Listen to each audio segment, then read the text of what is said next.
Genial. El día de hoy, 23 de diciembre del año 2025, damos inicio al webinar gratuito titulado Introducción al diseño de defensas ribereñas. Voy a proceder a compartir pantalla. Me comentan, por favor, si es que logran visualizar. Ahora voy a darle compartir.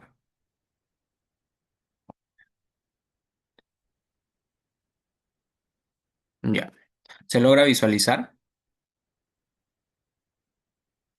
Sí, ingeniero, su pantalla se ve correctamente. Genial. Para ir conociéndonos un poco, sería bueno si es que me comentan, si es que anteriormente tal vez ya han diseñado alguna obra hidráulica como canales o recién están ingresando al mundo de la hidráulica, tal vez por así decirlo, o si es que ya han estado en algún trabajo asociado a la construcción de defensas ribereñas o alguna obra. Y también sería bueno saber desde qué lugar nos están escribiendo. Algunos alumnos suelen ser de otros países. Hemos tenido alumnos de Colombia, de Venezuela, de Guatemala, de Chile, de Bolivia. Bueno, mientras van escribiendo para conocernos un poco, voy a dar un breve resumen. Eh, Soy ingeniero civil por la Universidad de Piura, con estudios de maestría concluidos en ingeniería civil con mención en hidráulica por la Universidad Nacional de Ingeniería. He participado en distintos proyectos de consultoría privados y para el Estado en obras hidráulicas asociadas al diseño de las mismas y también al modelamiento. Entre los proyectos más característicos del Perú o de mayor extensión y de mayor duración están las defensas ribereñas del río Piura, que se realizó en conjunto con la Universidad de Piura, las defensas ribereñas del río Tumbes, que se realizó en conjunto con el consorcio Besalco-Estraco en un inicio. Este río contaba con el análisis de aproximadamente 80 kilómetros del río y la propuesta de solución para la mitigación de las inundaciones. Luego de ello, unos años después, volví a ver el río Tumbes también con la empresa Lombardi, más que todo asociado a las obras que se daban o que se estaban proyectando cerca a la ciudad de Tumbes y a la desembocadura al mar. Luego las defensas ribereñas del río Saña con la empresa Lombardi. El río Saña cuenta con una extensión o contó con una extensión de análisis de aproximadamente 95 kilómetros y su aportante principal, el río Nanchoc, con un aproximado de 25 kilómetros. Luego las defensas ribereñas del río Moche con la empresa Lombardi, 15 kilómetros, y el drenaje pluvial de la ciudad de Trujillo, 10.000 hectáreas, con la empresa Lombardi. Ahora también en el extranjero, actualmente me encuentro en un proyecto de mitigación de inundaciones en el país de Belice. Este país cuenta con problemas de erosión costera, problemas de drenaje pluvial y también el desborde de los ríos, ¿no? Entonces, actualmente me encuentro en ese proyecto. He estado unos meses por Guatemala, en donde la empresa tiene su sucursal, viendo dicho proyecto. Bueno, eso es un poco sobre la experiencia con la que cuento. Ahora vamos a leer sus comentarios en el chat. Roger Zabaleta nos habla desde Perú, genial. Delwin desde Piura, de la Universidad de Piura o de la Universidad Nacional de Piura o de qué universidad, Delwin. Sebastián Arias Chacón desde Costa Rica. ¿Qué tal, Sebastián? Joel Córdoba desde Loreto, Perú. Carlos Valerio desde Lima. Genial, interesante. Tenemos oyentes de distintas partes del Perú y también algunos del extranjero. Todas las preguntas que tuviesen asociadas al diseño de defensas ribereñas, sin problemas, me lo pueden consultar. Ya vamos a ver, cada defensa ribereña es propia del lugar en donde uno la está analizando, ¿no? Por ejemplo, nosotros no podemos, un ejemplo rápido, nosotros no podemos proponer una defensa ribereña de enrocado, por así decirlo, en la selva, porque no tenemos canteras de roca, y ahí tenemos que ver otras tipologías. O por ejemplo, algo similar pasaba en Belice, que las canteras de roca no estaban un poco lejos, ¿no? Entonces el transporte sale caro. A partir de ello ya existen o tienes que plantear diversas tipologías que vayan de la mano con el costo-beneficio. Carlos Enrique, a ver, nos dice que es de Piura, Perú. Experiencia en la construcción de defensas ribereñas, genial, en el Valle Interandino, en el río de Huancabamba, por Piura, en su tramo final antes de unirse al río Chotano, Piura o Cajamarca. Mm. También diversas defensas ribereñas de enrocado en el río Chamaya, referencia. Ah, ya. Con Irsa Norte, entonces has estado viéndolo, Carlos. Interesante. Delwin nos dice, Piura, técnico en geodesia y topografía. Actualmente me desempeño como topógrafo cadista. Interesante, Delwin. Vamos a ver un poco de los criterios y las nociones que se suelen tener para plantear las defensas ribereñas. Lo vamos a ver desde cero, así que va a ser interesante para todos, creo yo.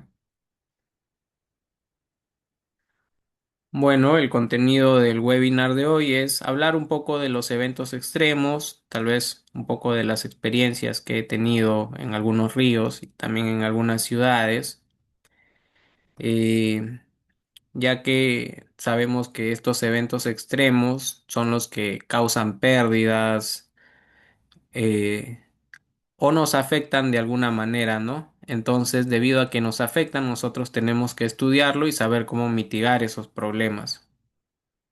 Luego vamos a ver cómo solucionar este problema. Vamos a ver cómo plantear los diques. O sea, nos vamos a poner como en una vista en planta y vamos a ver qué criterios debemos de tomar para saber por dónde debe ir nuestro dique.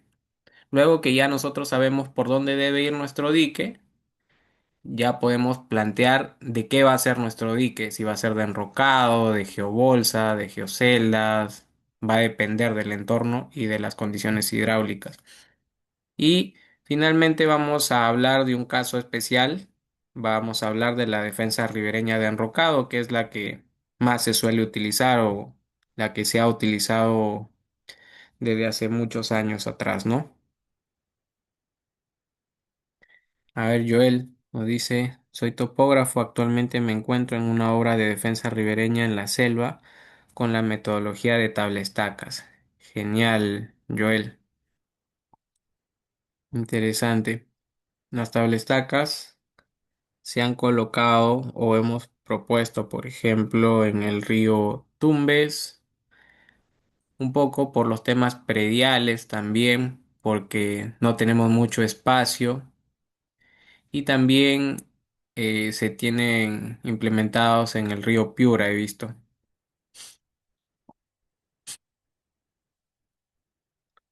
A ver, vamos a ver un poco. Nosotros sabemos que los ríos son corrientes de agua dulce que fluyen desde zonas altas a zonas bajas, ¿no? Por gravedad. Desembocan en océanos, mares, lagos u otros ríos también. Y se originan en áreas montañosas de alta precipitación, ¿no? Entonces, sobre estos ríos suelen ocurrir los eventos extremos asociados a manifestaciones climáticas intensas que ocurren debido al calentamiento anormal de las aguas del Océano Pacífico. Primero, en la imagen de la izquierda tenemos el río Tumbes.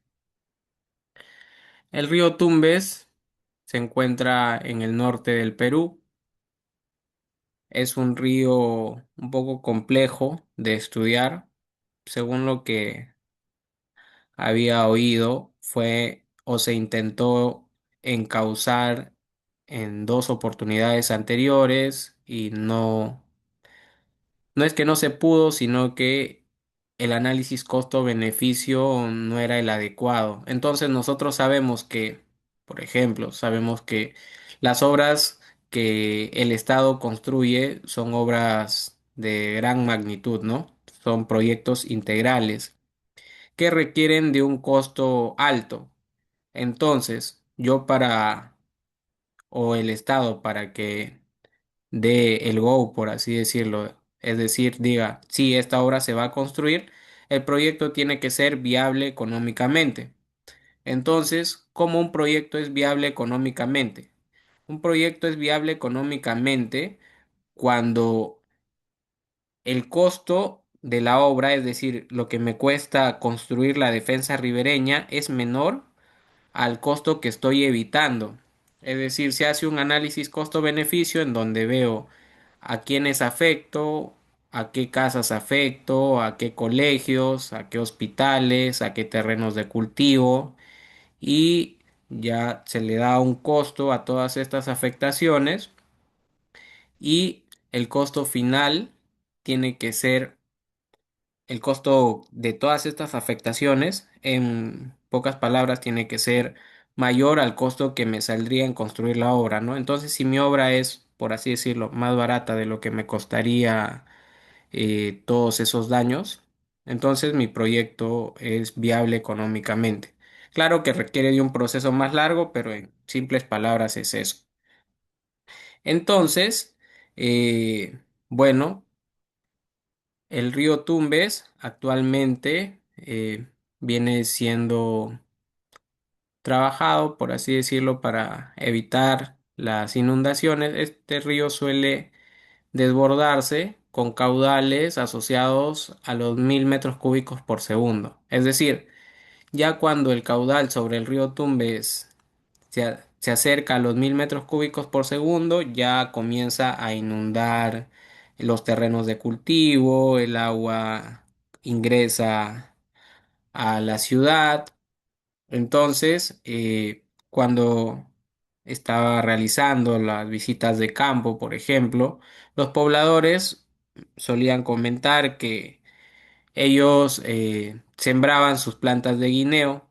Guineo le dicen al plátano, me parece que es una familia, pero lo sembraban sin saber si es que tal vez lo iban a poder vender más adelante, ya que posiblemente esta cosecha se iba a perder porque el río se iba a desbordar y el río se solía desbordar constantemente. Entonces, constantemente los pobladores perdían sus cultivos. Nosotros sabemos que si el río se desborda, el agua se va a quedar estancada, anegada, sobre los terrenos de cultivo, ahogando la planta y matándola, ¿no? Algo curioso de este río es que se está diseñando para un periodo de retorno de 4,25 años. No sé si alguno de ustedes tal vez anteriormente ha oído del periodo de retorno o tal vez de con qué periodos de retorno se suele diseñar una defensa ribereña o para qué periodos de retorno ha diseñado. No sé si es que me podría comentar alguno o si es que tampoco no ha oído, también me podría comentar. No, no lo he oído, ingeniero.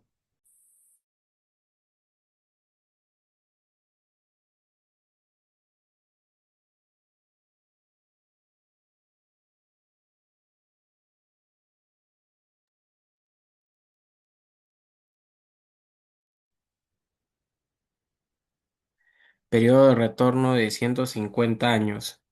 Ya, Carlos Enrique nos comenta ello. Bueno, El periodo de retorno que te dice el manual del MTC, nosotros sabemos que para diseñar una obra hidráulica, un canal, una defensa ribereña, un puente o cualquier obra, tiene que ser bajo algún criterio, ¿no? Entonces, este criterio está asociado al periodo de retorno.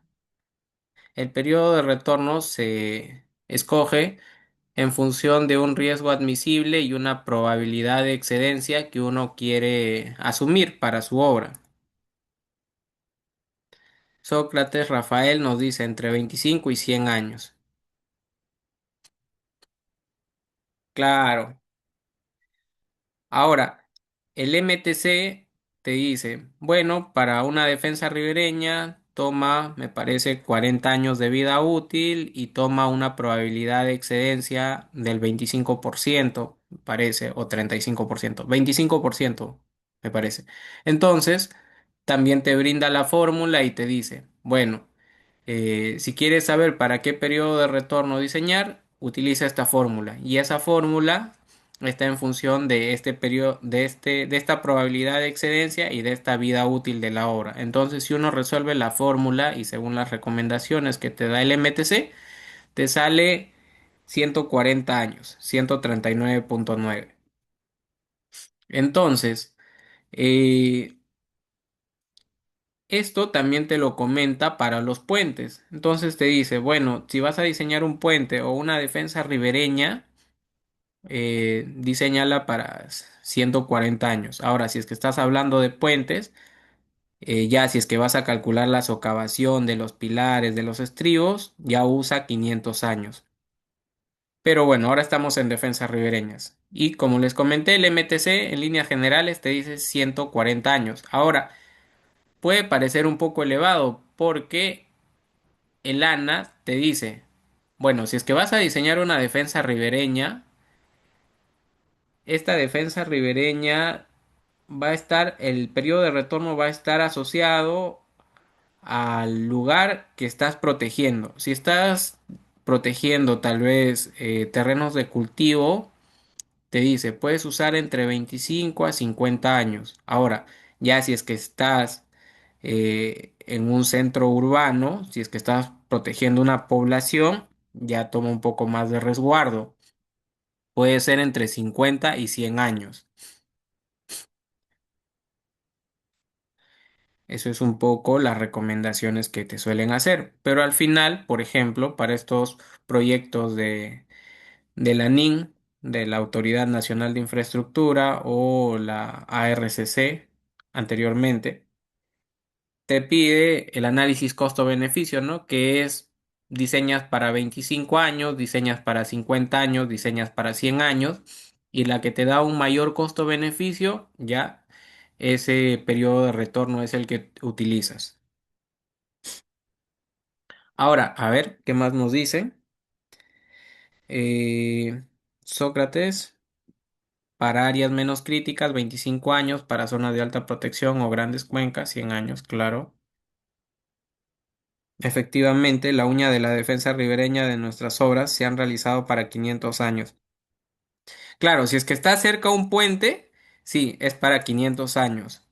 Pero si es que no está cerca un puente, si es que solo es una defensa ribereña, sí, el periodo de retorno, tal vez máximo, por así decirlo, es 140 años, ¿no? Ahora, hay otro criterio también. Para que tú sepas, por ejemplo, no por el presupuesto del proyecto, tal vez no puedes analizar 25, 50, 100 años o por el plazo del tiempo también. Entonces tú tienes que escoger un periodo de retorno, tienes que decir, ya voy a diseñar con 50, voy a diseñar con 100 o con qué periodo de retorno diseño, ¿no? Les puede entrar esa duda. Entonces, ¿qué hacen? Le piden al hidrólogo, le dicen, eh, dime a qué periodo de retorno se parece cada uno de los eventos extremos que ha sucedido en el río que estoy analizando. Es decir, el fenómeno El Niño del 98, ¿a qué periodo de retorno se parece? Ya te va a decir, supongamos, 20 años. El periodo de retorno del 2017, perdón, el periodo de retorno, claro, que a qué periodo de retorno se parece el fenómeno del Niño del 2017. Te va a decir ya, bueno, el del 2017 tiene un parecido al periodo de retorno de 30 años, supongamos, y el fenómeno del ciclón Yaku del 23, que te diga 25 años. Entonces, a partir de ello, tú puedes decir, ya, si es que mis eventos extremos están en el orden de 20, 25, 30 años, yo puedo utilizar 50 años para dimensionar mis defensas ribereñas. O si es que tus periodos de retorno en los eventos extremos te sale 17 años, 20 años, 22 años, puedes decir, bueno, voy a dimensionar para 25 años. Ahora, si es que te ha salido el mayor evento extremo asociado a un periodo de retorno de 30 años, también puedes diseñar con 30 años. Ya el periodo de retorno con el que vas a diseñar ya depende del criterio del diseñador. No es como algo escrito en piedra, por así decirlo, que sí o sí tiene que ser 50 años, sí o sí tiene que ser 140 años, sí o sí tiene que ser 25 años. No es así. Todo depende del criterio que vas a adoptar para tu obra. No sé si es que quedó claro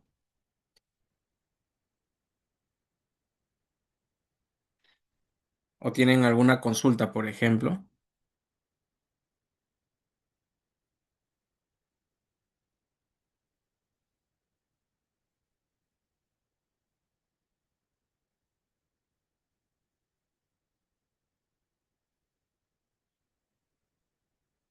Bueno. Entonces, continuamos. Ahora, estábamos hablando de que el periodo de retorno del río Tumbes era 4,25, ¿no? Un periodo de retorno un poco bajo. Este periodo de retorno, según lo que escuché, estaba asociado al caudal que podía pasar por el puente del río Tumbes. Asimismo, aguas arriba se proyectó un embalse de laminación, el cual va a contener parte del caudal y solo va a permitir que pase un caudal controlado, pero esto es otro proyecto aparte. A partir de ello, se dimensionaron las obras para un periodo de retorno excepcional de 4,25, ¿no? Es algo excepcional, no es algo que suele suceder mucho.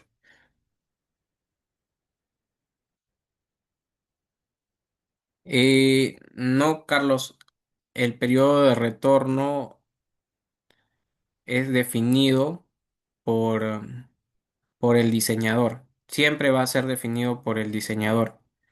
La entidad no, por así decirlo, no te dice diseña con 25 años, diseña con 50, porque la entidad todavía no sabe qué caudales tiene el río, no ha hecho un estudio hidrológico, no sabe cómo se comporta el río. Entonces, tú para que escojas el periodo de retorno tienes que hacer un análisis previo, tienes que saber qué caudales son los que pasan y toda la responsabilidad al final va a quedar sobre el que diseña, ¿no? Entonces, a partir de ello, tienes que tener un sustento asociado al periodo de retorno que vas a escoger, ¿no? Igual, la entidad te puede decir, tú le dices, bueno, mi periodo de retorno va a ser 25 años. La entidad te va a decir, pero ¿por qué no dimensionas con 50 o por qué no dimensionas con 140? Porque suele suceder casos en donde te dicen, no, pero el MTC te dice 140 años y si no me diseñas con 140 años, no te apruebo. Suele suceder, pero tú tienes que en base a sustentos, decirle, no escojo 140 años porque supongamos es un puente pequeño para un cauce de quebrada donde el caudal es intermitente.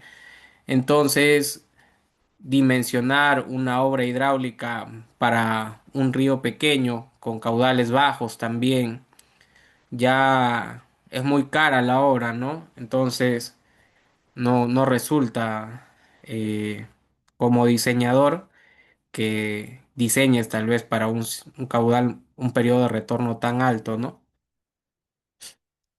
Uno siempre tiene que tener un sustento.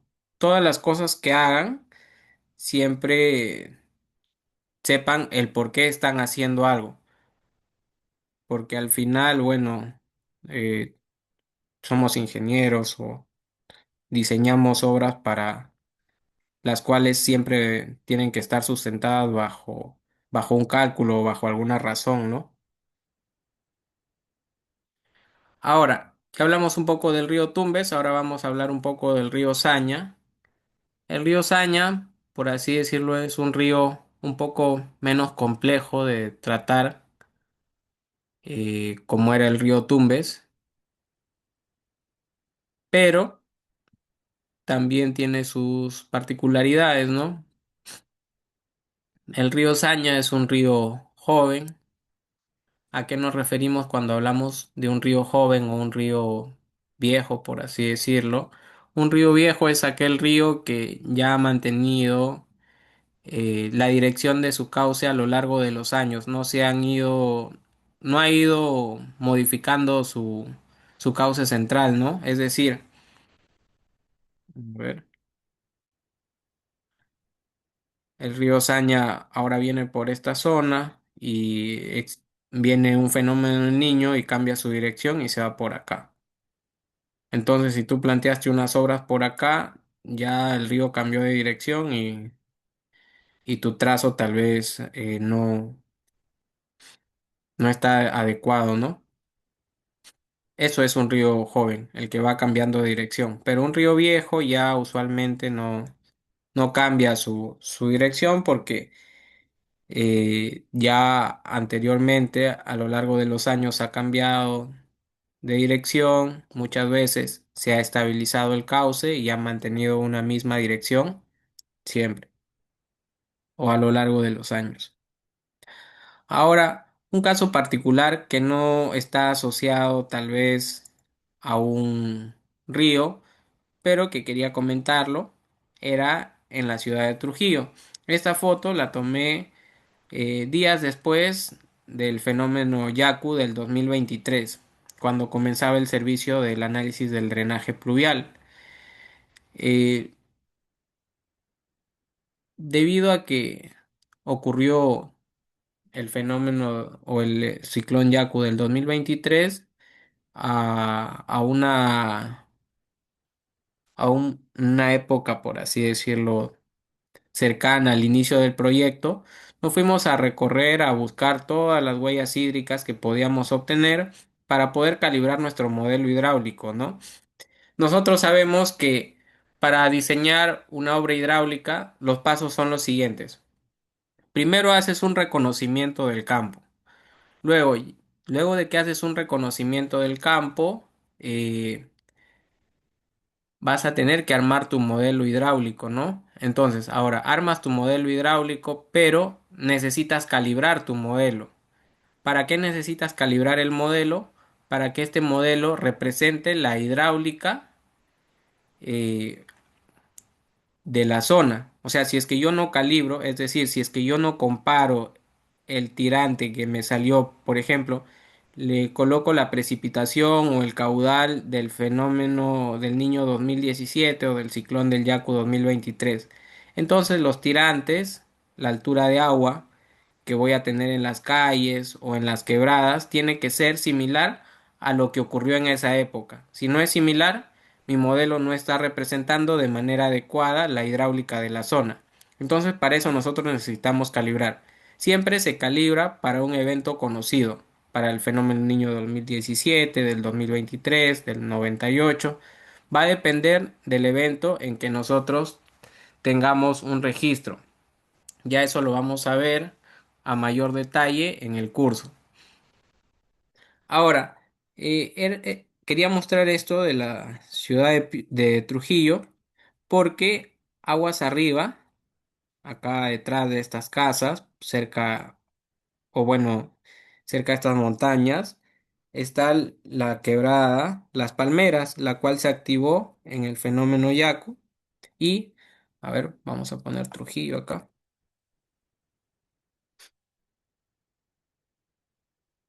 Y al activarse, trajo consigo sedimento y flujo y un caudal que comenzó a erosionar las calles no pavimentadas, generando una erosión alrededor de 70 centímetros. Si vemos aquí, las casas, bueno, la cimentación de las casas está expuesta, ¿no? El problema de esta zona, bueno, es aquí. La quebrada que se activó era esta, que es las palmeras, que al activarse vino su recorrido por esta zona, el flujo fue transitando por esta zona, fue transitando y la parte que erosionó fue esta esquina de la calle. Entonces, esta esquina es esta erosión.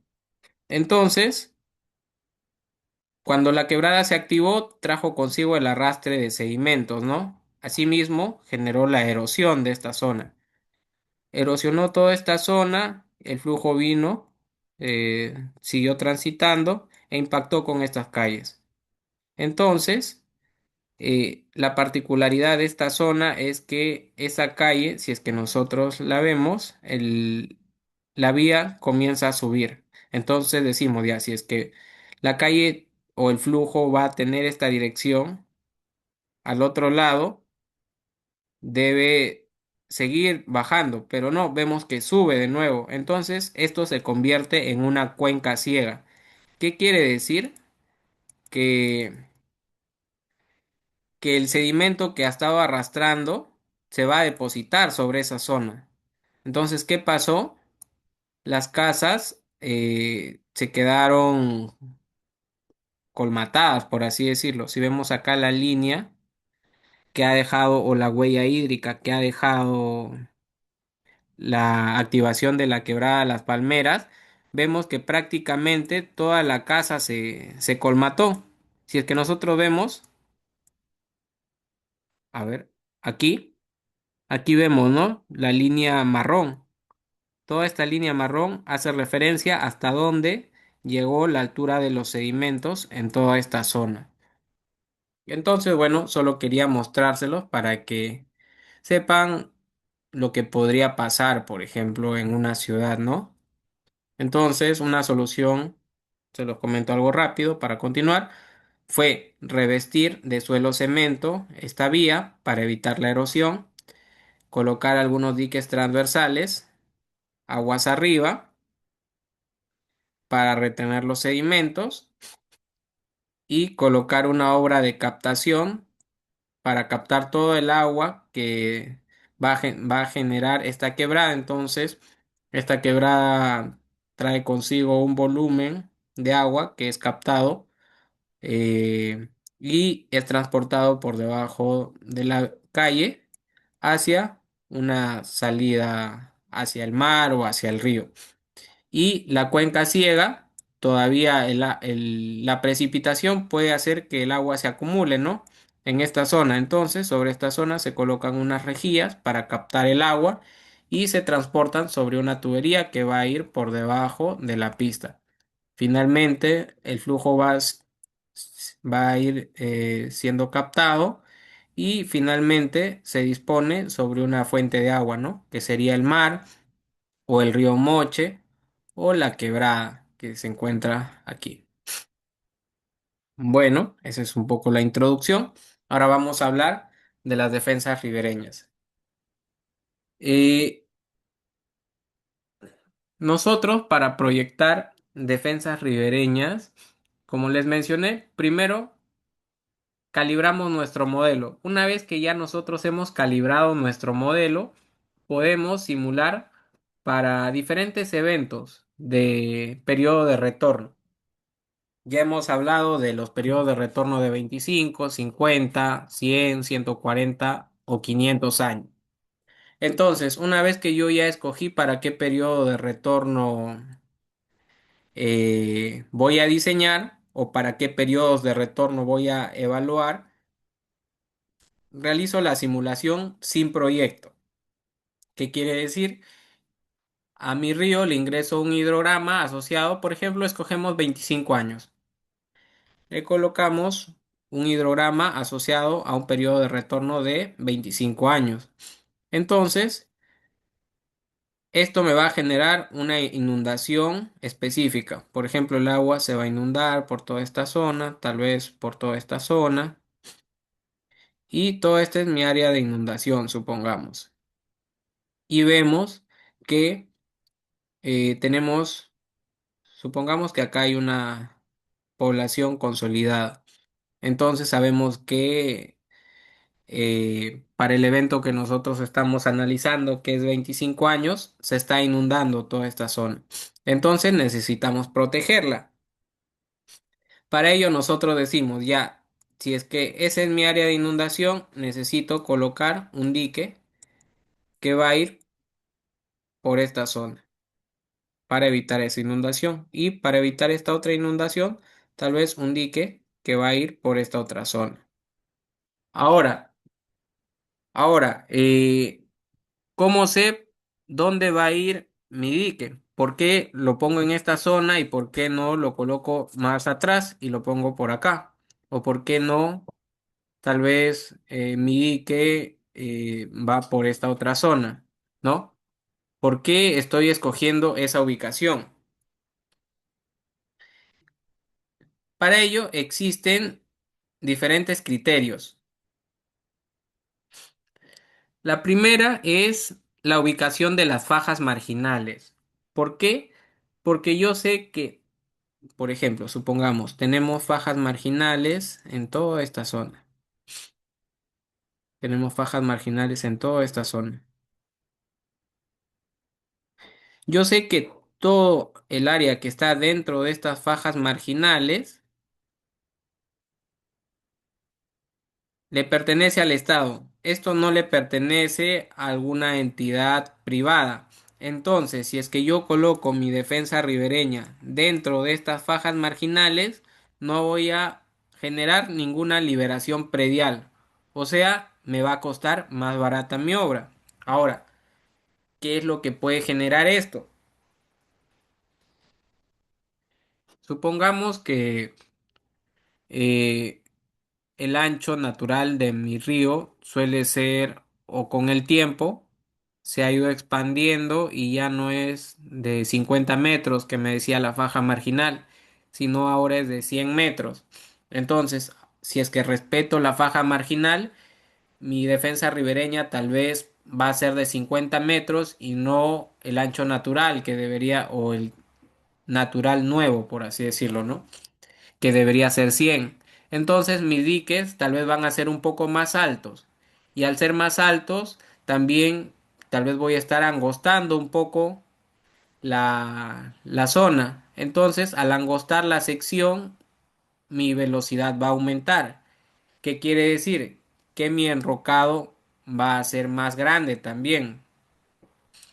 Entonces ya allí se comienza a poner un poco más complejo, ¿no? La situación. Para ello puedo definir diferentes alternativas.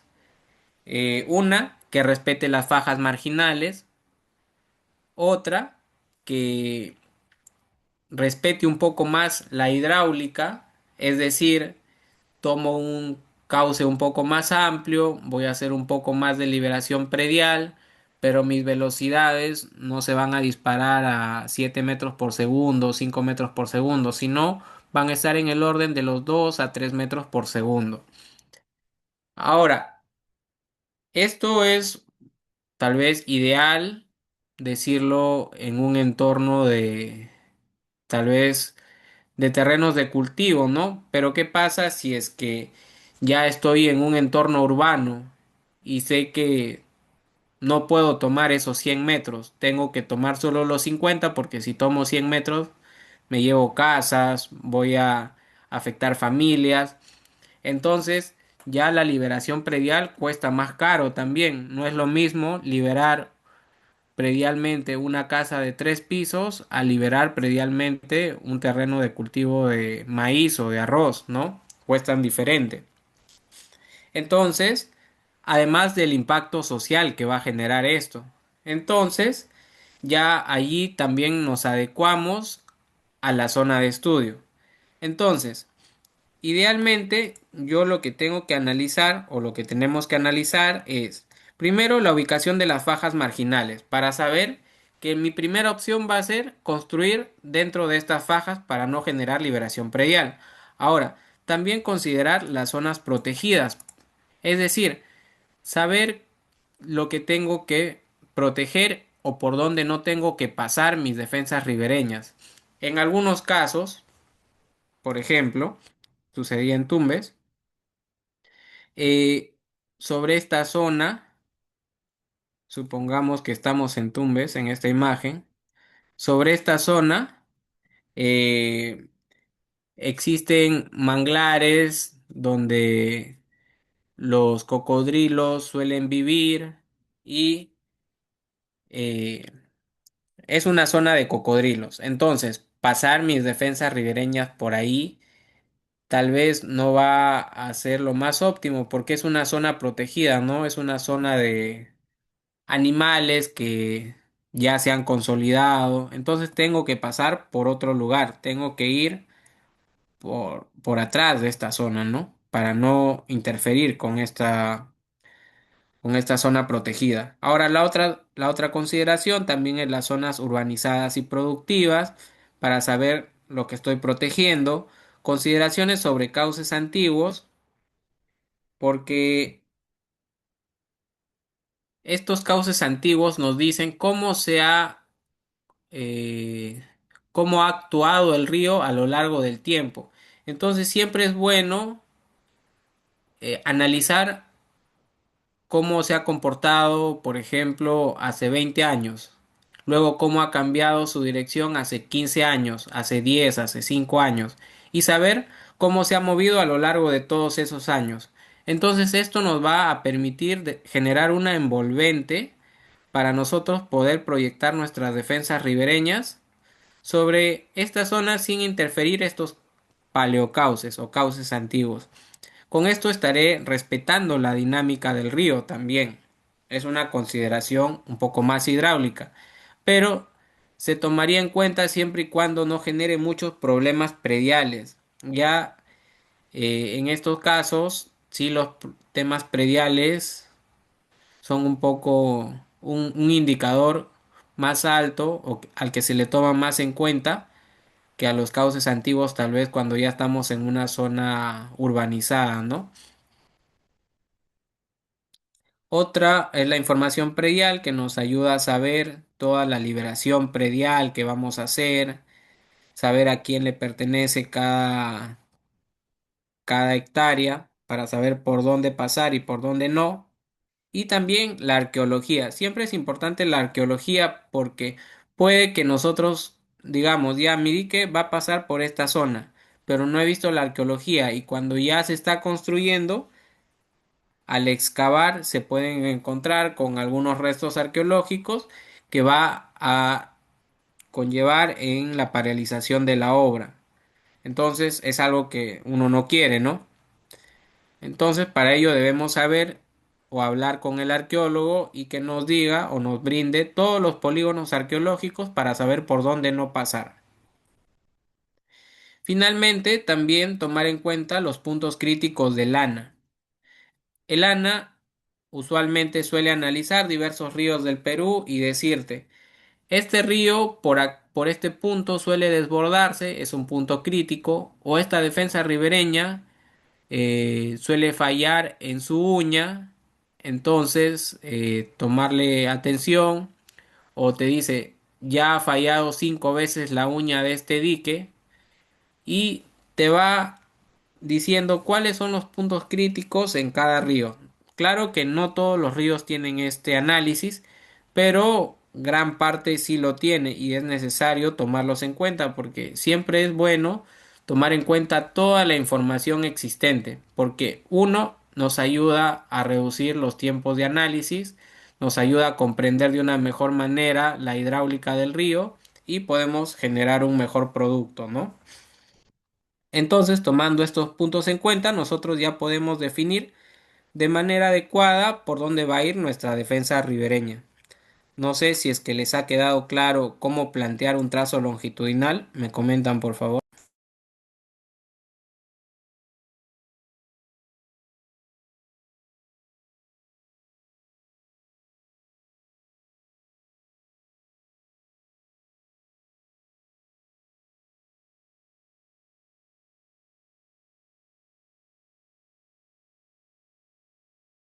Bueno, entonces, de esa manera, nosotros vamos a saber por dónde va a ir nuestra defensa ribereña. Eh, ¿Qué parte quisieras que repita, Guillermo?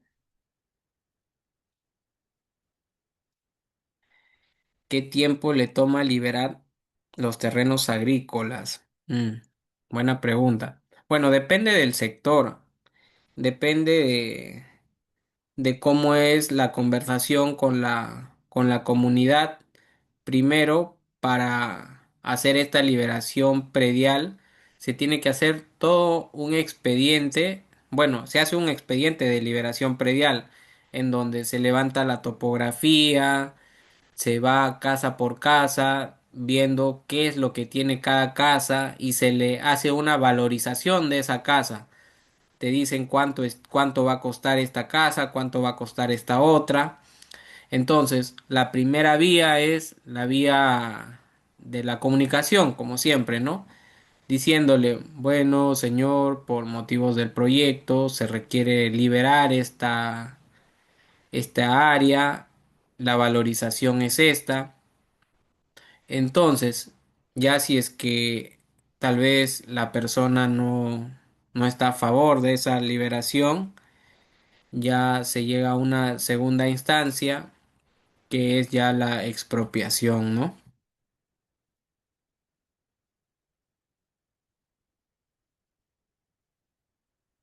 Ya, lo de los puntos críticos, entonces. Entonces, bueno, los puntos críticos están definidos por el ANA, en donde el ANA te dice, por ejemplo, estoy analizando el río Saña y me dice, en esta coordenada el río se suele desbordar constantemente, se ha desbordado para estos eventos. Te lo dice, sí, de manera textual. O también te dice, esta defensa ribereña suele fallar, ya ha fallado por el colapso de la uña o la erosión interna o por algún otro caso. Entonces te va diciendo cuáles son los puntos críticos de cada río y qué es lo que ellos han encontrado. Entonces, al final tú le tienes que dar una respuesta a cada uno de estos puntos críticos. O sea, tienes que decir, lo estoy solucionando de esta manera. No puedes hacer caso omiso a esos puntos críticos, porque al final te va a venir en la revisión, ¿no? ¿Qué pasa si es que tú ya hiciste todos los planos, ya acabaste todo tu proyecto y hay un punto crítico que no lo llegaste a analizar? Entonces, si es que lo analizas y te das cuenta y dices, no, faltaba esto, entonces tienes que rehacer, ¿no? Siempre es bueno tomar en cuenta todos los comentarios. Ahora, una vez que ya hemos o ya sabemos por dónde va a pasar nuestra defensa, nos vamos a cómo vamos a plantear nuestra tipología. Nosotros hacemos el modelamiento hidráulico con las defensas ribereñas ya proyectadas. Entonces, sabemos qué velocidades va a tener nuestro río con estas defensas ribereñas. Sabemos que en el sin proyecto, o sea, sin defensas, el río tenía unas velocidades, por ejemplo, de 3 metros por segundo, 2 metros por segundo. Pero al encauzarlo, estas velocidades aumentan, ¿no? 4 metros por segundo, 5 metros por segundo, es un ejemplo. Ahora, Carlos, a ver, nos dice, de la red hidrográfica nacional, son muy pocos ríos que tienen definidas las fajas marginales. La mayoría, sí, correcto, la mayoría de ríos no cuentan con fajas marginales. Eh, En algunos casos sí puedes encontrarlo en la red, en otros tienes que buscar en las municipalidades en donde lo han definido como cartas, no recuerdo el nombre, pero encuentras un PDF en donde te dicen cada punto, la coordenada de cada punto de estas fajas marginales. Entonces, eh, Si es que no lo han definido, directamente tienes que ir solo con la información predial disponible y evitar tocar esos predios existentes. A ver, me dan un minuto, por favor, para conectar el cargador.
A ver, hay una consulta.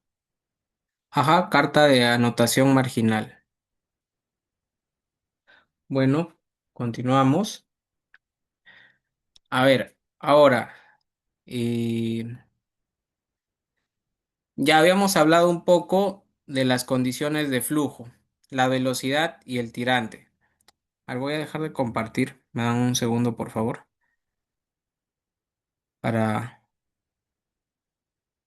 para enviar la PPT.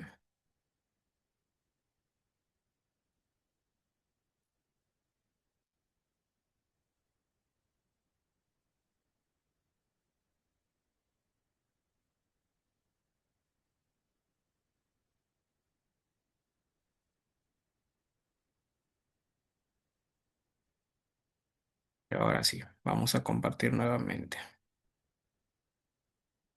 Ya, entonces estábamos hablando sobre eh, las condiciones de flujo, la velocidad y el tirante. Entonces, si es que nosotros estamos hablando de velocidades menores a 1 metro por segundo, podríamos escoger defensas ribereñas asociadas a las geobolsas. Estas geobolsas están rellenas del material del sitio, o sea, por ejemplo, si es que estamos trabajando en Tumbes o en la selva, claramente o fácilmente nosotros podemos utilizar estas geobolsas debido a que no tenemos enrocado y si es que nuestras velocidades son bajas, podemos usarla. Pero si es que ya las velocidades son 4 o 5 metros por segundo, estas geobolsas no, particularmente no las recomiendo, así tal vez lo diga algún, algún fabricante. Sabemos que a veces los fabricantes suelen elevar un poco esas velocidades, pero en mi experiencia se han colocado en donde las velocidades sean menores a 1,5 metros por segundo y donde las pendientes son bajas también, menores a 1 por 1000. Ahora, si es que ya las velocidades están entre los 3 metros por segundo y estamos en la selva y no tenemos enrocado, ya podemos adoptar por otra tipología, ¿no? Que sería la geocelda rellena de concreto. Entonces, ya estas geoceldas de concreto podrían resistir una mayor velocidad de flujo, ¿no? Entonces, a partir de ello, los factores evaluados serían las características fluviales, como les mencioné, tal vez las pendientes que tiene este río, si es que este río trae mucha palizada, si es que sabemos que trae palizada, no vamos a colocar una geobolsa porque va a romper la protección, las condiciones sociales y ambientales, a veces la infraestructura gris, que sería el, el concreto, no es muy bien visto por los ambientales y prefieren una estructura de enrocado o una solución basada en la naturaleza. También la disponibilidad de los recursos para la construcción de las protecciones, como les comenté, en Tumbes, en la selva, no hay enrocado, ya allí no se va a ver una protección de estas, ¿no? Ya se ven otras como las de geoceldas, geobolsas, eh, entre otras, ¿no? También la proximidad a entornos urbanos. Sabemos que cerca de los entornos urbanos eh, tenemos que usar las o tenemos que colocar las protecciones de acuerdo a esta zona. Tal vez el río tiene un ancho de 50 metros y colocar una protección con un talud 1 en 2, si es que este no es su talud natural del río, nos va a generar un angostamiento mayor, ¿no? Me refiero a si es que tengo este río y el talud 1 en 2 vendría de esta forma, más el espesor del enrocado tal vez. Entonces voy a angostar el río, ¿no? En esas condiciones ya se suele utilizar una protección asociada a un muro de concreto armado, que no va a generar este problema, ¿no? Del angostamiento del cauce, que nos va a elevar la velocidad y por lo tanto, si es que colocamos enrocado, el diámetro de la roca va a ser muy alto. Ahora, por ejemplo, acá tenemos una imagen de una uña antierosiva volcada sobre el fondo de socavación. Es una estructura de enrocado convencional. Aquí abajo tenemos una protección de enrocado colocada en ambas márgenes. La protección, esto se suele colocar tal vez al final de la obra en donde cuando por ejemplo, vamos a desembocar en el mar. Entonces, parte del flujo no solo suele mojar esta cara, sino también suele mojar la cara, supuestamente que le decimos cara seca, ¿no? Pero debido al reflujo, las velocidades no son muy altas, son menores a 1 metro por segundo y solo es agua, por así decirlo, estancada. Entonces se coloca una protección pequeña, sin uña, solamente para proteger el talud. Ahora, esta otra protección, asociada a un muro parapeto, se coloca en casos en donde la liberación predial es más compleja, ¿no? Podemos tener una casa aquí y si es que nosotros extendemos nuestro muro de enrocado, podríamos llevarnos la casa, ¿no? Y generar una liberación predial. Por ejemplo, si es que extendemos esta protección y extendemos estos 4 metros, ya vamos a generar esta zona extra de liberación predial, ¿no? A ver, hay una consulta.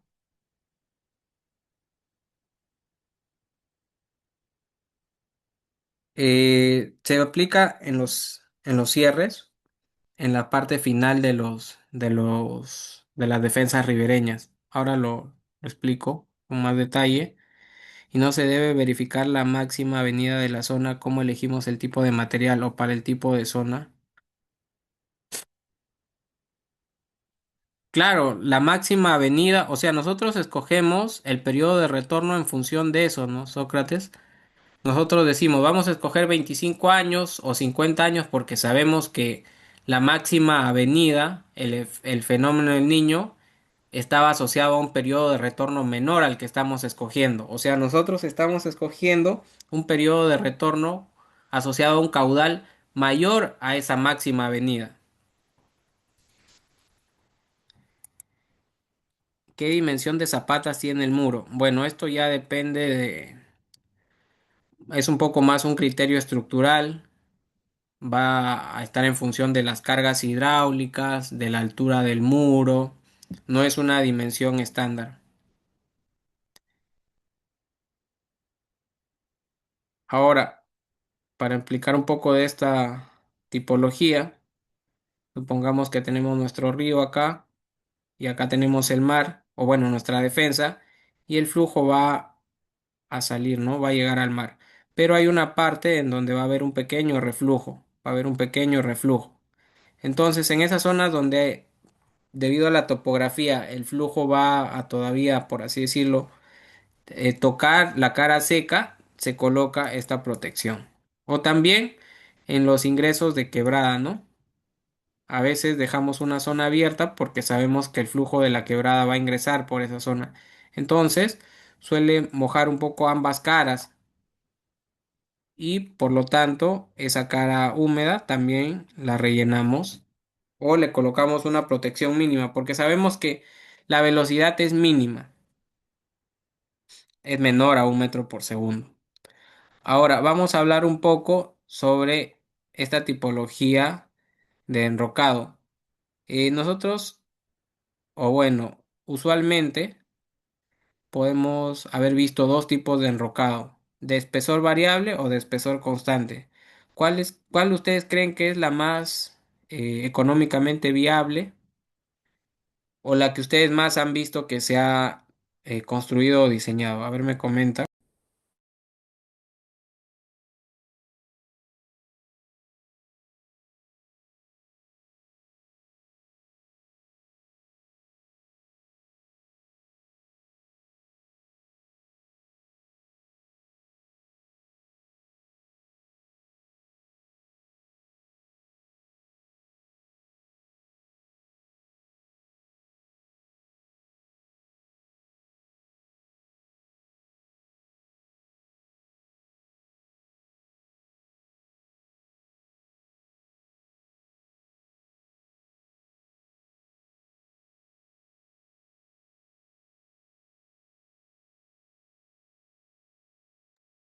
A ver, espesor variable, espesor variable. Ya, interesante. Vamos a hablar un poco de ello.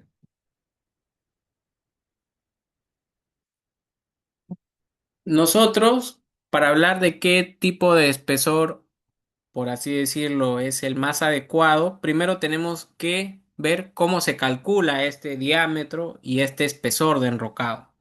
Existen diversas metodologías, como la de la USACE, que te dice, primero vas a calcular el D30. El D30 está en función de diferentes factores, del tirante, del peso específico del agua, de la roca, del agua, de la velocidad, de la gravedad, del tirante.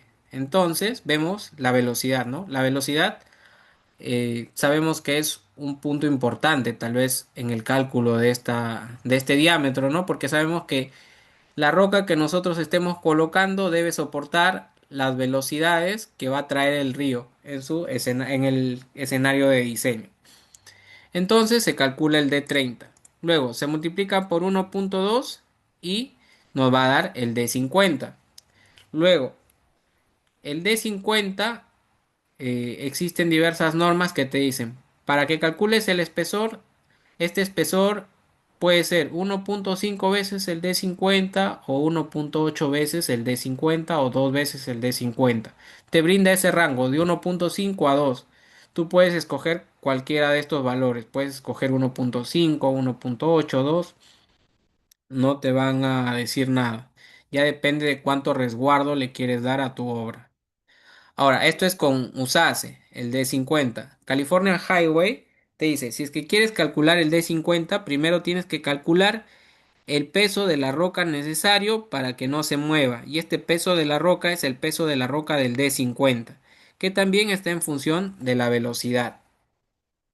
Ahora, una vez que ya calculaste el peso de la roca, si quieres el diámetro, aplicas esta fórmula y te va a dar este diámetro. Y de la misma manera calculas el espesor.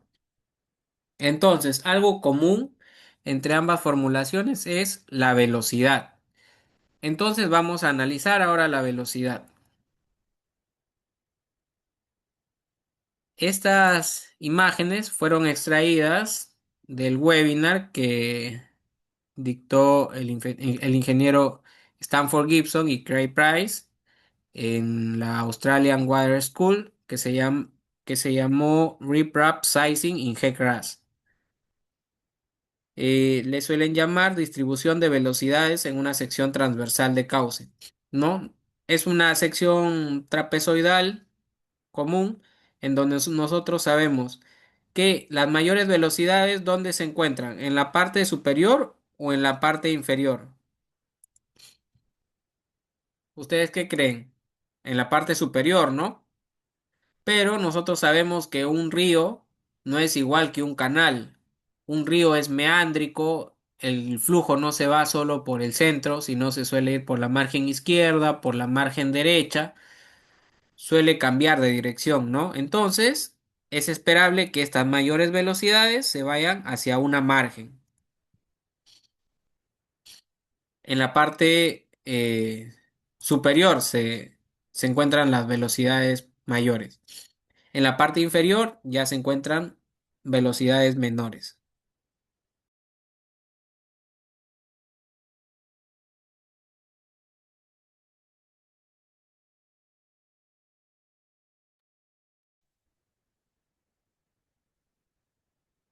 Sí, en la parte superior se encuentran. Este es un perfil de velocidades en donde vemos que las velocidades mayores se encuentran cerca al espejo de agua. El espejo de agua es esta parte superior. Entonces, sabemos que las mayores velocidades son cerca al espejo de agua, en la parte superior. Sabemos que el perfil de velocidades, bueno, que se muestra, hace referencia a un canal trapezoidal en condiciones normales. Ahora, considerando la movilidad de la dinámica fluvial del cauce, no se puede considerar que únicamente las mayores velocidades se van a encontrar en el eje, ¿no? Sino pueden irse a la margen izquierda o a la margen derecha, donde va a estar nuestro enrocado. Ahora, ¿dónde se calcula entonces dicho espesor si es que las mayores velocidades se dan en la parte superior? Idealmente, el mayor diámetro debería ser en la parte superior, ¿no? Sí, pero presas, estamos hablando de presas de 20 metros, 25 metros, ¿no? Las defensas ribereñas que nosotros calculamos son de 3 metros, 4 metros. Entonces, nosotros, como vemos, los diámetros de enrocado están en función de los cálculos de la velocidad, como ya lo habíamos mencionado, ¿no? Entonces, esta velocidad mayor se encuentra en la parte superior. Entonces, lo que dice el ingeniero Craig Price y el ingeniero Stanford Gibson, que si es que ya tú quieres decir voy a diseñar de manera teórica, entonces si es que quiero diseñar de manera teórica, te dicen el diámetro debe ser más grande en la parte superior. ¿Por qué? Porque son donde las mayores velocidades se concentran, ¿no? Entonces tal vez debería ir bajando el diámetro, debería ir siendo más pequeño, pero esto no es práctico. Entonces, algo práctico, una solución práctica que te dan es, escoge un diámetro, que es el que has calculado en la parte superior, y colócalo en toda la ribera. Esta, este, esta disposición te va a generar una mayor estabilidad debido a que genera un mayor empuje debido a un enrocado encima del otro, ¿no? Te genera un mejor engrape mecánico. Entonces, algunos pueden decir, sí, pero la mayor erosión se da en la parte inferior, pero nosotros, ¿para qué colocamos una uña? La uña se coloca para evitar ese problema, ¿no? Nosotros profundizamos nuestra defensa ribereña hasta cierto punto que nos va a permitir que nuestra estructura esté segura. O sea, el tema de que la mayor erosión que te va a generar en la parte baja no tiene mucho que ver porque nosotros estamos colocando nuestro enrocado en la parte o nuestro enrocado para evitar estos problemas de la socavación. Ahora, si es que quieres ya hacer un cálculo, un chequeo, lo que puedes hacer es, puedes ver el diámetro que te da la USACE o California Highway, que son cálculos para determinar el diámetro de enrocado en taludes y compararlo con con el diámetro que te podría dar la fórmula de Isbach. La fórmula de Isbach está asociada a calcular un diámetro de enrocado, el cual se encuentra horizontal, ya no en talud, sino se encuentra, por ejemplo, en la parte del lecho. Entonces podrías calcular con Isbach para ver que el diámetro del enrocado sea mayor, únicamente como comprobación. Pero nosotros sabemos que las mayores velocidades se dan en la parte superior, que es para lo que estamos diseñando, ¿no? Ahora, entonces, ¿qué es lo que dice Craig Price y Stanford Gibson? El criterio del diseño del diámetro del enrocado hace referencia al diámetro necesario para no ser transportado eh, por el cauce debido a ciertas condiciones, ¿no? Entonces dice, entonces debe ser un mayor espesor en la superficie. Esto no es práctico. Una solución práctica y óptima hace referencia a un espesor constante de enrocado. Un espesor constante genera una mayor estabilidad a lo que genera debido a que genera un mayor empuje de un enrocado encima de otro, confinando así la protección. Ahora, la presión, ¿qué es lo que me genera? Únicamente me genera que el flujo o que el enrocado esté pegado al cauce, ¿no? No es que la presión me va a hacer que el flujo, o sea, ¿para dónde son las presiones? Para aquí, ¿no?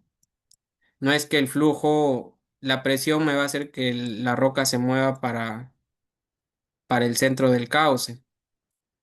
Y como ya hemos visto, los diámetros de enrocado son asociados a cálculos de velocidad. ¿Y dónde es esta mayor velocidad? En la parte superior. Claro, el enrocado también debe contribuir a la estabilidad del dique. Entonces, esta estabilidad del dique se calcula de diferente manera. Esto ya se calcula con el slide, en donde uno ve qué talud es el óptimo. O sea, si es que vas a escoger un talud de uno en 2, perdón, de uno en 2 o de 1.5 en uno o de uno en 2.5. Con eso se ve la estabilidad con el talud del dique, no con el diámetro. Ahora, el diámetro sí te puede ayudar un poco a esta estabilidad, porque cuando tú haces este cálculo con el slide, le dices cuál es el diámetro del enrocado que estás teniendo en tu dique más alto. Entonces tú le dices, mi dique tiene un diámetro de tanto y un espesor de tanto. Entonces, con ese espesor, dime cuál es el talud que me va a cumplir. No sé si quedó claro, Carlos, o bueno, Carlos Enrique, Carlos Valerio, Sócrates, o para todos.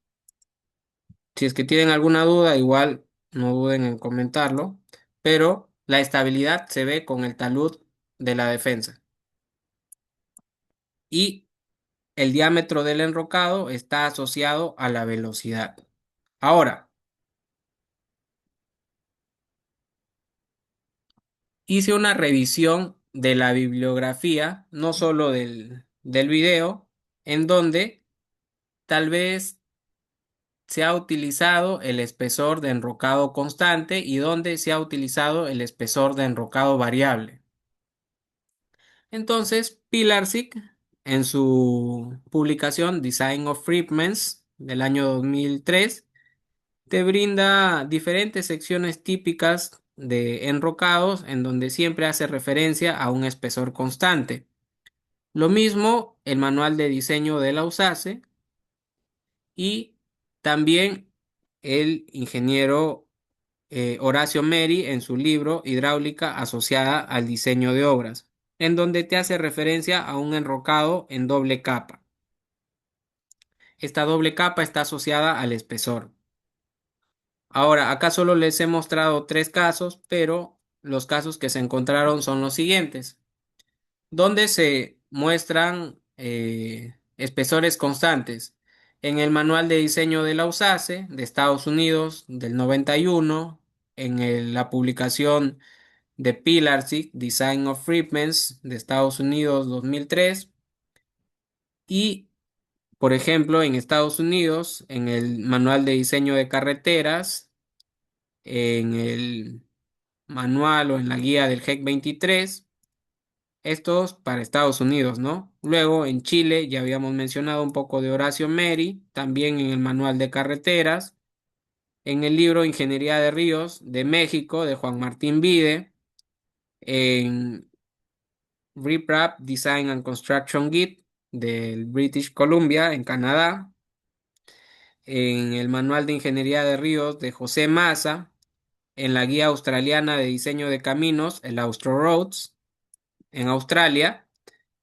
También en algunos atlas de las obras de sistematización fluvial en Italia, en el Manual de Diseño de Protecciones de Ríos de Manuel Escaramella de Inglaterra y en algunos boletines que brinda el gobierno de Francia.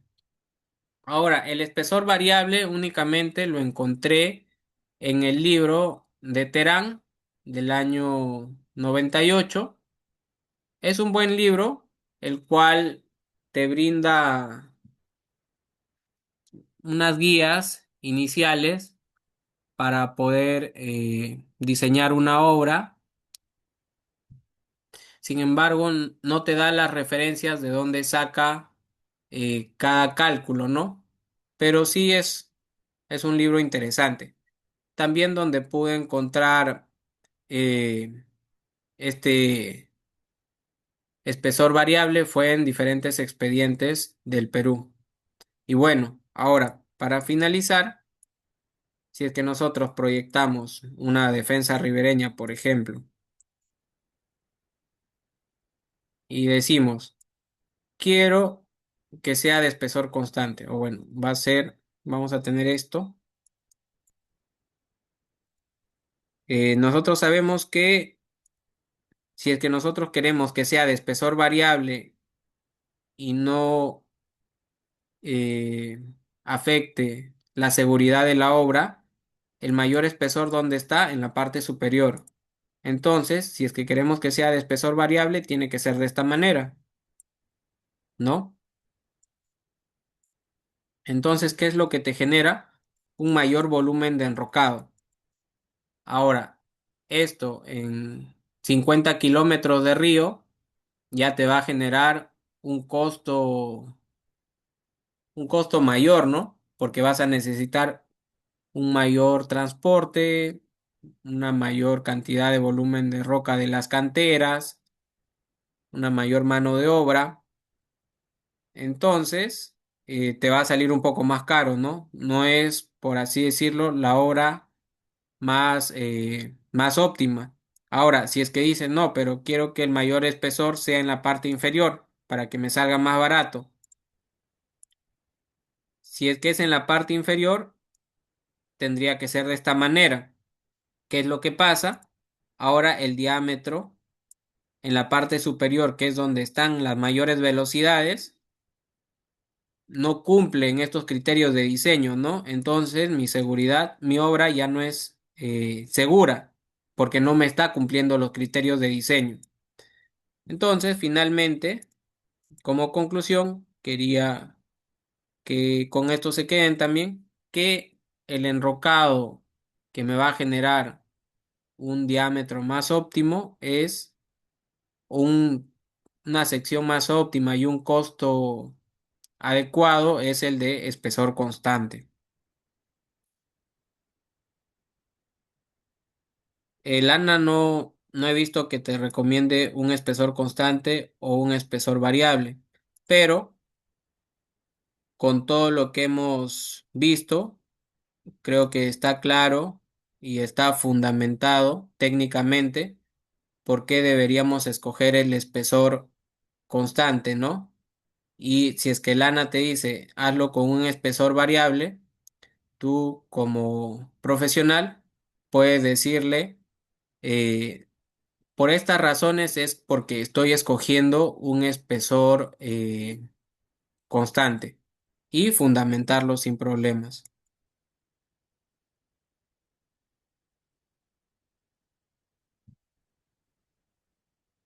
Como sabemos, lo, lo que te mencionan algunas autoridades tal vez son recomendaciones, pero no son cosas que están escritas en piedra y que se tienen que cumplir sí o sí. Si es que uno sustenta de manera adecuada sus cálculos, puede sin problema decir alguna cosa, ¿no?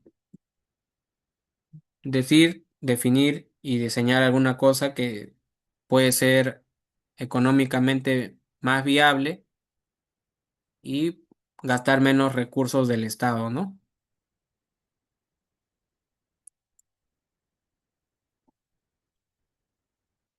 No sé si quedó claro.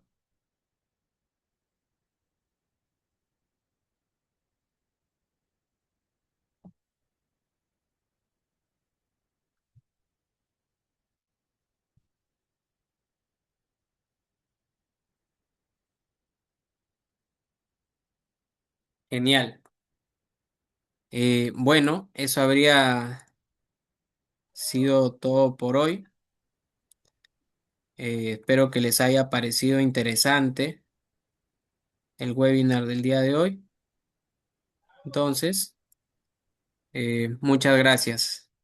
Nos estamos viendo en el inicio del curso.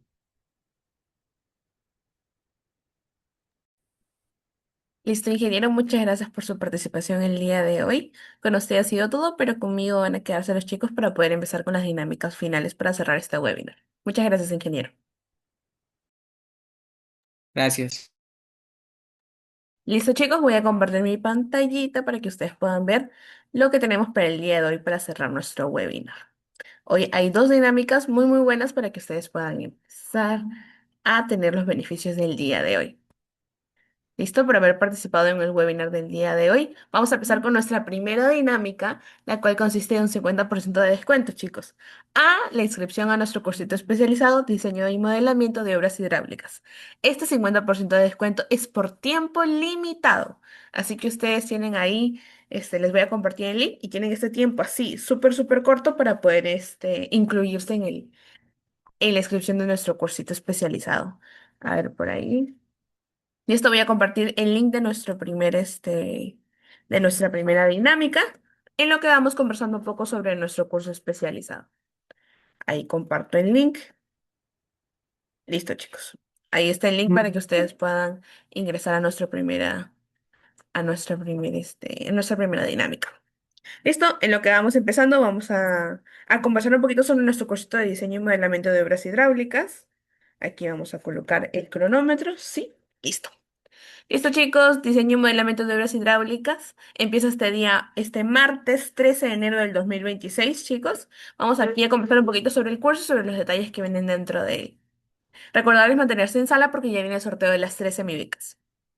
Listo, chicos, aquí tenemos de que nuestro cursito es una metodología 100% virtual, lo cual te permite tomar nuestras clases desde cualquier parte del Perú o cualquier parte del mundo y obviamente pues te vienen ahí en cualquier momento puedes escuchar nuestras clases.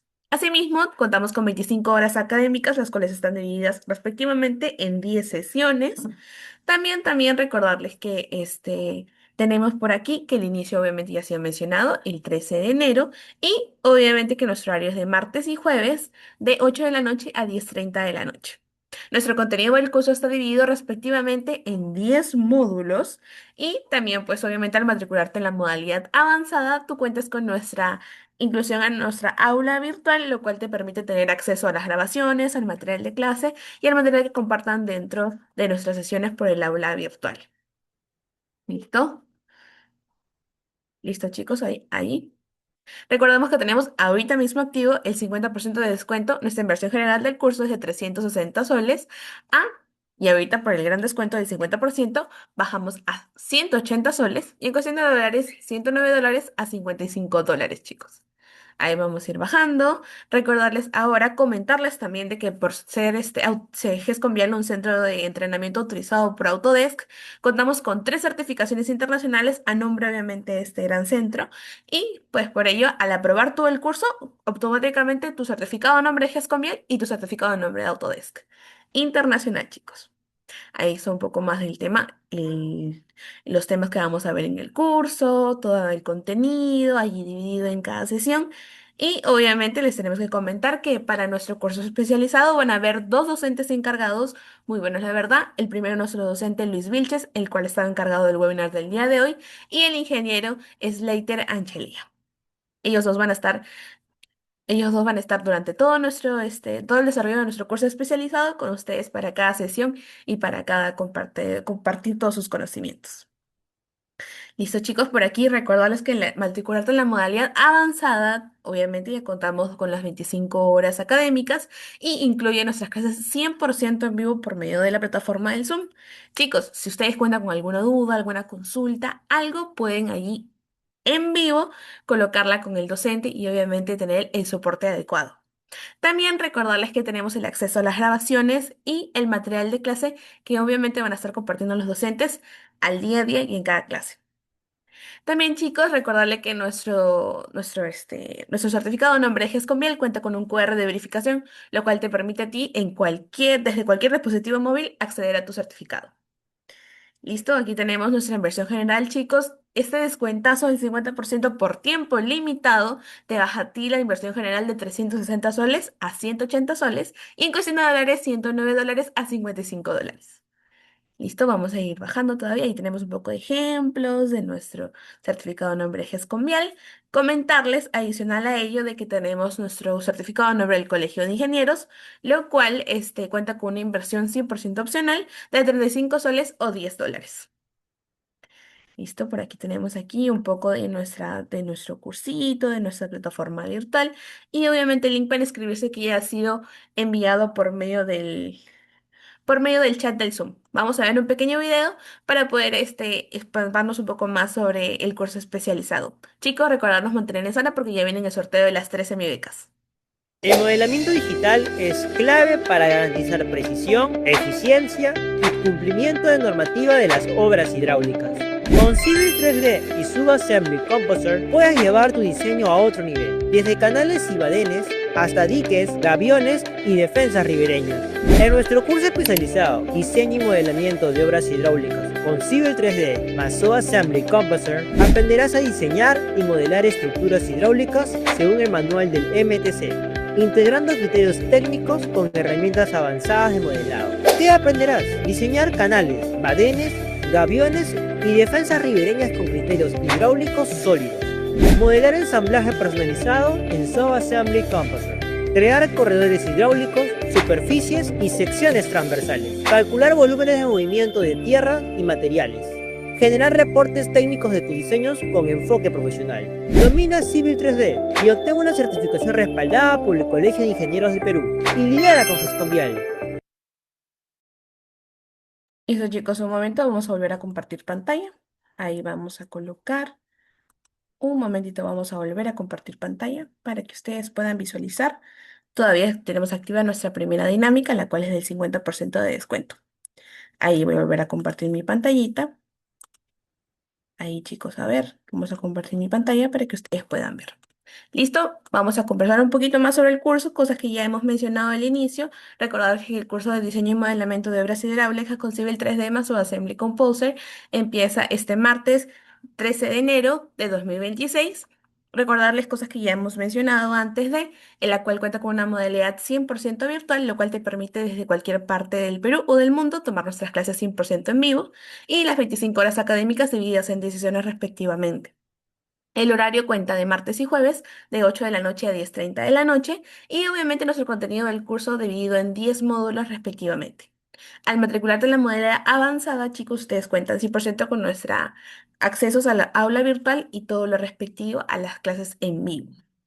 Sí, ahora sí, ¿cómo vamos del tiempo para poder compartir con ustedes el link del sorteo de las 13 semibecas? Sí, voy a compartir el link para que se puedan incluir, chicos, a los que estamos por aquí. Aquí donde está, por acá, por acá, por acá. Vamos a compartir nuestro link del sorteo de las 3 semibecas, chicos.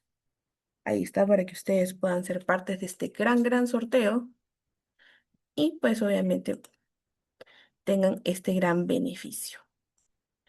Ahora voy a compartir este link por aquí. Listo. Ya lo coloqué en nuestro chat del Zoom para que ustedes puedan incluirse en el sorteo de las 3 semibecas, chicos.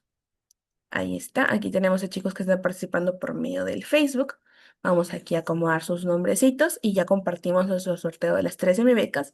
Recordarles también que tenemos activo actualmente nuestro descuento del 50% para que ustedes también puedan ser parte de este gran descuento, nuestra primera dinámica. Y ahora vamos a empezar con nuestra segunda dinámica del sorteo de las 13 becas. Ahí vamos a ordenar los nombrecitos de los chicos que nos están acompañando por medio del Facebook. Vamos aquí a acomodar y les damos chance a los chicos que todavía no se han incluido al sorteo de las 13 becas. Listo, vamos aquí a colocar. Vamos aquí a ordenar los nombres de los chicos. Listo. Estos son los chicos que están participando por medio del Facebook. Y ahora vamos a empezar con los chicos que están participando por medio de nuestro formulario del Zoom. Muy bien, chicos, vamos aquí a cerrar sus datos personales, solamente colocando sus nombres. Y aquí también vamos a cerrar sus datos personales, solamente dejando sus nombres a la vista para poder empezar con el sorteito de las 3 semibecas. De igual forma, aquí también vamos a acomodar los nombres de los chicos que están participando. A ver, para que puedan ganar su semibeca. A ver, ¿quién es el que tiene más suerte el día de hoy? Aquí vamos a ordenar los nombrecitos. Ahí, chicos, ¿cómo vamos? Todavía tenemos 2 minutitos adicionales para poderles dar el chance de incluirse en el sorteo de las 3 semibecas. El link está por medio del, del chat del Zoom para que ustedes puedan incluirse. Listo, ya acomodamos aquí. Tenemos a Carlos, tenemos a Delwin. En Facebook tenemos a Giancarlo, a Junior, que nos están acompañando desde esta plataforma. Ahora aquí vamos a ver cómo vamos, chicos. A ver, a ver, a ver. Ahí está Carlos, está Delwin, está Víctor, que se acaba de incluir en nuestro sorteito de las 13 becas. A ver, chicos, todavía tenemos 1 minutito adicional para podernos incluir en este gran sorteo. A ver cómo vamos. Si hay alguno que necesite volverles a mandar el link, no hay ningún problema, lo vuelvo a compartir por el chat del Zoom para que ustedes puedan ser parte de este gran, gran sorteo. ¿Listo? A ver cómo vamos, cómo vamos, cómo vamos. Ahí está. El link está por medio de nuestro chat del Zoom. Recordarles algunas indicaciones dichas al inicio de nuestro webinar. Nuestros certificados son 100% gratuitos, los cuales van a ser emitidos por los datos que ustedes han brindado por medio de esta plataforma del Zoom. Recordarles siempre a nombrar sus nombres y apellidos completos y obviamente estos certificados van a ser emitidos a los chicos que han participado durante todo el webinar. ¿Listo? A ver cómo vamos, cómo vamos, cómo vamos. También recordarles que la grabación va a ser compartida el día de mañana en el transcurso del día y obviamente ustedes van a tener ese gran beneficio de poder chequear la grabación, revisar algunas cositas que ustedes tengan pendientes, de repente algo que quieran recordar, lo van a poder verificar por ese medio. Listo, chicos, a ver qué más. Tenemos también de que tuvimos el descuento del 50% y ahora contamos con nuestro gran sorteo de las 13 mi becas, ya que ya pasó nuestro tiempito estimado para nuestra primera dinámica. Ya contamos con nuestra segunda dinámica, el sorteo de las 13 mi becas. Por ahí puedo dar un minutito adicional para ver si es que hay alguien más que desee incluirse, chicos. Ahí tenemos a nuestros chicos que también están participando por nuestra plataforma del Facebook. Aquí están. Y también van a ser incluidos por medio de nuestro gran sorteo del día de hoy a nuestro cursito especializado Diseño y Modelamiento de Obras Hidráulicas con Civil 3D más o Assembly Composer. Listo, chicos, a ver, por allí, por allí. Doy un minutito adicional para que pueda incluirse alguien o por allí me pueden comentar por el Zoom si es que tienen alguna dificultad para poderles dar el soporte. Listo, ¿cómo vamos? ¿Cómo vamos? ¿Cómo vamos, chicos? Por ahí veo a Carlos, a Delwin, a Víctor, que ya se habían incluido, y pues tenemos al nuevo Vladimir, que ya se incluyó en nuestro gran sorteo de las 3 becas. Listo, chicos, a ver, a ver, a ver, a ver, ¿cómo vamos? ¿Cómo vamos? ¿Cómo vamos? Cosa que le damos el chance de un minuto adicional. Recordarles indicaciones nuevamente de que se renombren siempre con sus nombres y apellidos completos para poder realizar el envío de certificados de manera respectiva a sus correos y con sus nombres y apellidos completos. Muy bien, chicos, por ahí estamos. Recordarles también que nuestra grabación de hoy va a ser compartida mañana por el WhatsApp del webinar y también va a estar incluida en nuestra plataforma virtual. ¿Sí? ¿Cómo vamos? ¿Cómo vamos? ¿Cómo vamos, chicos? Por ahí ya pasó el minuto adicional. Como nadie me comenta por el chat del Zoom, voy a proceder a cerrar los links de inscripción. Sí, chicos, por ahí no hay nadie más que desee incluirse en este gran sorteo de las 13 mi becas y empezamos. Aquí vamos a proceder a cerrar los formularios y voy a dejar de compartir un segundito y vamos a volver a compartir. Vamos a volver a compartir. Aquí está, vamos a volver a compartir nuestra ruletita. Vamos a colocar sus nombres, los apellidos completos de los chicos que están participando. A ver, por aquí, vamos aquí a colocar sus nombres de apellidos completos de los chicos que están participando en nuestra ruleta aleatoria del día de hoy para que puedan ser partes de este gran sorteo. A ver, por aquí vamos a colocar los nombres de los chicos que están por el Facebook y vamos a proceder a compartir nuestra pantallita, chicos. A ver, por allí vamos a compartir nuestra pantallita. ¿Listo? ¿Listo? Ahí está, muy bien. Vamos a comenzar a compartir nuestra pantallita el día de hoy.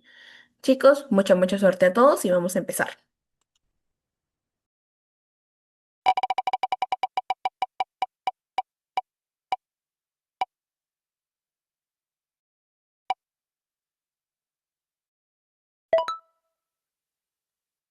Giancarlo, muchas felicidades a Giancarlo, es nuestro primer ganador. Vamos aquí a colocar el nombre de Giancarlo en nuestra lista, porque el área académica el día de mañana en el transcurso del día se va a estar comunicando con nuestros ganadores del webinar para poderles brindar su beneficio del día de hoy. Muy bien, Giancarlo, muchas felicidades y empezamos con nuestro segundo ganador. Vamos aquí a mover, vamos aquí a mover, a mover, a mover y vamos a empezar.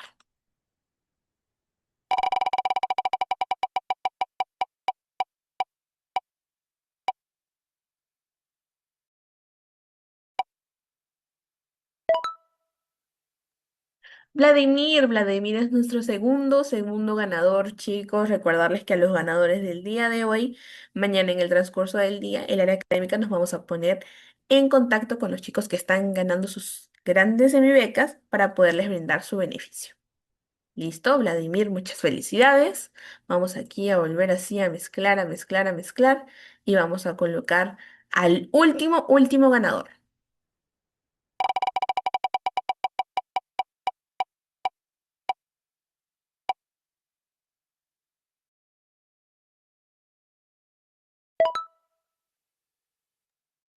Junior es nuestro último ganador. Muchas felicidades, Junior, y a todos los demás ganadores. Voy a proceder a dejar de compartir mi pantallita y vamos aquí al Zoom. Listo, chicos. Muchas gracias a todos por participar el día de hoy. Muchas gracias a todos por permanecer en sala y obviamente por compartir con nosotros este gran webinar. Recordarles también siempre mantenerse pendientes de las redes de GESCOMIAL porque vienen nuevas aperturas de cursos, vienen nuevos webinars, vienen mucho material que les va a encantar. Así que muy pendientes a las redes de GESCOMIAL. Esto ha sido todo por mi parte y muchas gracias por compartir conmigo. Nos vemos en una siguiente oportunidad.